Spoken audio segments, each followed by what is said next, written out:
अगर हालात सपने तय करते तो नेहा कभी डॉक्टर बनने का सपना ही नहीं देखती। गांव के बीचों बीच एक छोटा सा घर था, वहीं रहती थी नेहा।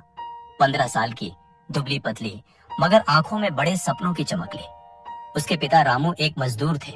जो भी काम मिलता वो करके अपने घर का पालन पोषण करते और उसकी माँ घर में सिलाई बुनाई करके थोड़ी बहुत मदद कर देती थी। नेहा का बचपन गरीबी के बीच बीता, मगर उसने कभी शिकायत नहीं की।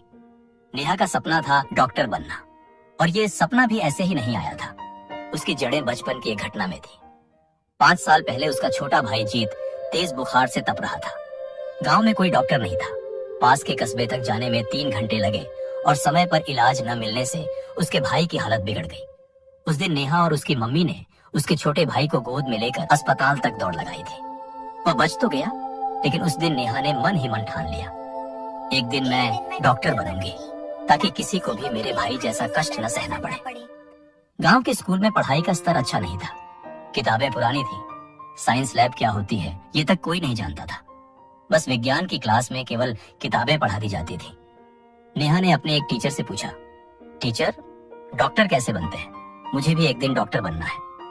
टीचर ने कहा, बेटा, डॉक्टर बनने के लिए नीट जैसी कठिन परीक्षा पास करनी होगी, जिस परीक्षा में हर साल लाखों बच्चे बैठते हैं और बस कुछ ही पास हो पाते हैं। नेहा ने कहा, टीचर, एक दिन मैं भी डॉक्टर बनूंगी। लेकिन गांव में लड़कियों के सपनों को औकात से तौला जाता था। कोई कहता, लड़की ज्यादा पढ़ लिख कर क्या करेगी? तो कोई हंसकर बोल देता, डॉक्टर बनने के सपने अमीरों के होते हैं, मजदूरों के नहीं। वह इन बातों पर ध्यान नहीं देती थी।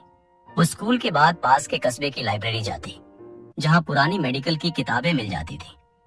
इंटरनेट उसके लिए सपना था, लेकिन कभी कभी किसी के मोबाइल से मेडिकल टॉपिक्स के वीडियो देख लेती थी। अक्सर उसके पिता कहते, बेटी, तू तो खूब पढ़ती है, पर हमारी हैसियत कहाँ मेडिकल कॉलेज की फीस देने की?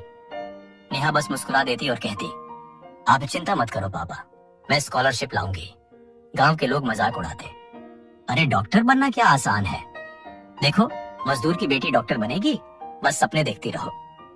लेकिन नेहा को ये ताने तोड़ते नहीं, बल्कि हिम्मत से भर देते। हर बार जब कोई उसे नीचा दिखाता, वह और ज्यादा मेहनत से पढ़ाई करती। गर्मियों में जब बाकी बच्चे खेलते और सोते, नेहा अपने सपनों की तरफ और तेज चलती। कभी कभी घर में बिजली नहीं होती तो वह लालटेन जलाकर नोट्स बनाती। किताबों के पन्नों पर उसकी मेहनत के दाग, पसीने की बूंदें और सपनों की खुशबू बसती थी। वह रोज खुद से कहती, नेहा, अगर तू हार मान गई तो तेरे भाई, तेरे माँ पिता और तेरे गांव के बच्चों का क्या होगा? तू ही तो उनकी उम्मीद है। 10वीं की परीक्षा में नेहा को विज्ञान में अच्छे अंक मिले, लेकिन अंग्रेजी में थोड़े कम।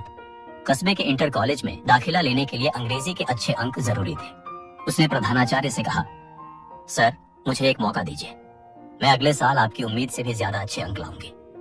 प्रधानाचार्य ने उसकी आंखों की चमक देखकर हाँ कर दी। 11वीं और 12वीं में नेहा ने पूरा ध्यान विज्ञान पर लगाया। उसने 12वीं अच्छे मार्क्स से पास कर ली।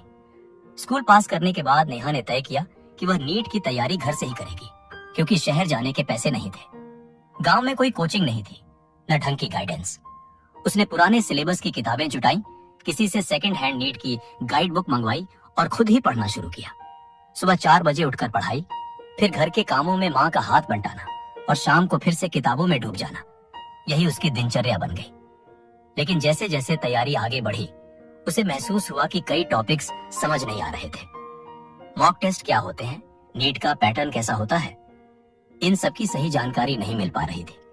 कई बार एक टॉपिक बार बार पढ़ती, फिर भी सवाल का कंफ्यूजन वही रहता। तब उसे लगता, शहर के बच्चे शायद मुझसे बहुत आगे होंगे। एक बार उसने पास के कस्बे में हुए एक फ्री सेमिनार में हिस्सा लिया। वहाँ एक सीनियर ने उससे कहा, मेहनत तो तू बहुत कर रही है नेहा, लेकिन नीट जैसी परीक्षा के लिए सही गाइडेंस भी जरूरी है। उस रात नेहा देर तक सो नहीं पाई। पहली बार उसे लगा कि सिर्फ मेहनत काफी नहीं होगी, उसे शहर जाकर पढ़ना पड़ेगा। उसने अपने पिता से बात की। पिता ने कहा, बेटी, हमारे पास पैसे तो नहीं है, लेकिन अगर तुझे लगता है कि यही रास्ता है तो हम कोशिश जरूर करेंगे। माँ ने अपने गहने गिरवी रखे।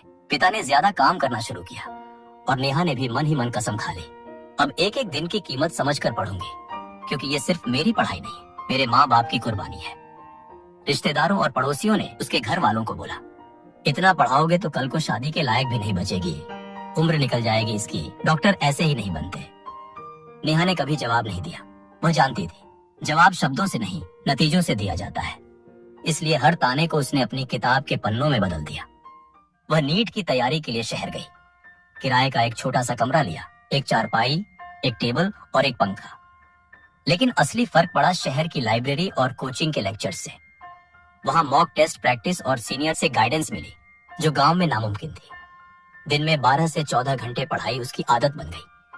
कई बार खाने के पैसे नहीं होते तो वह बस पानी पीकर सो जाती, लेकिन वह जानती थी भूख असली दुश्मन नहीं है, हार मान लेना असली दुश्मन है। नीट की परीक्षा से ठीक कुछ ही महीने पहले उसके पिता गंभीर बुखार से बीमार पड़ गए। इलाज के लिए पैसे नहीं थे।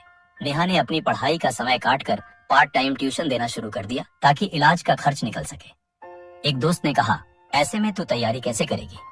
नेहा बोली, पढ़ाई भी करूंगी और पापा का इलाज भी। डॉक्टर बनने का सपना सिर्फ मेरा नहीं है, ये मेरे पूरे परिवार का सपना है। नीट का दिन आया। परीक्षा केंद्र तक जाने के लिए वह बस से गई। दिमाग में बस एक ही आवाज, तू कर सकती है नेहा। परीक्षा कठिन थी, लेकिन उसने आत्मविश्वास से हर सवाल का जवाब दिया। रिजल्ट का दिन आया। नेहा ने कांपते हाथों से रोल नंबर डाला। स्क्रीन पर नंबर अच्छे थे, मगर कट ऑफ से थोड़े कम। कुछ सेकंड तक वह बस स्क्रीन को देखती रही। फिर पहली बार उसकी आंखों से आंसू बह निकले। उस रात नेहा ने किताबें नहीं खोली। उसने खुद से सवाल किया, क्या मैं सच में डॉक्टर बनने के लायक हूँ? उसे पूरी रात नींद नहीं आई। अगली सुबह जब सूरज निकला, नेहा भी उठ खड़ी हुई। उसने खुद को संभाला और कहा, अगर एक बार नहीं हुआ तो दूसरी बार सही, मगर मैं हार नहीं मानूंगी। उसके बाद उसने डायरी खोली और पहली बार अपनी गलतियां लिखी। कौन सा टॉपिक कमजोर है, कहाँ समय ज्यादा लग रहा है और कहाँ डर जीत रहा है। उसने तय किया कि अब वह सिर्फ मेहनत नहीं, स्मार्ट मेहनत करेगी। हर हफ्ते छोटे छोटे टारगेट बनाए, मॉक टेस्ट देना शुरू किया।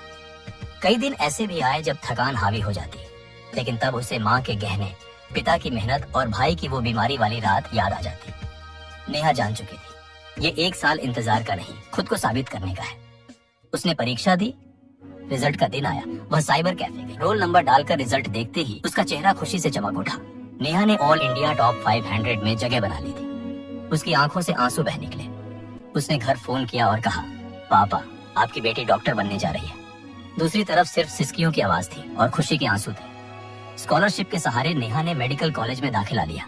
पहले दिन कैंपस में कदम रखते हुए उसने मन ही मन कहा, एक दिन मैं अपने गांव में अस्पताल खोलूंगी ताकि कोई बच्चा मेरे भाई की तरह पीड़ा में न रहे। सालों बाद डॉक्टर नेहा अपने गांव लौटी। उसने गांव के बीच एक छोटा सा अस्पताल बनाया। जिस कमरे में कभी उसके भाई की सांसें भारी हो रही थी, आज वहीं डॉक्टर नेहा मरीज की नब्ज थामे खड़ी थी। अस्पताल का नाम रखा जीत मेमोरियल हॉस्पिटल, क्योंकि उसके छोटे भाई का नाम जीत था। नेहा मुस्कुराई और मन ही मन बोली, अब किसी माँ को अपने बच्चे को यूं दौड़ाकर नहीं लाना पड़ेगा। वही लोग जो कभी हंसा करते थे, आज गर्व से कहते, ये हमारी गांव की डॉक्टर है।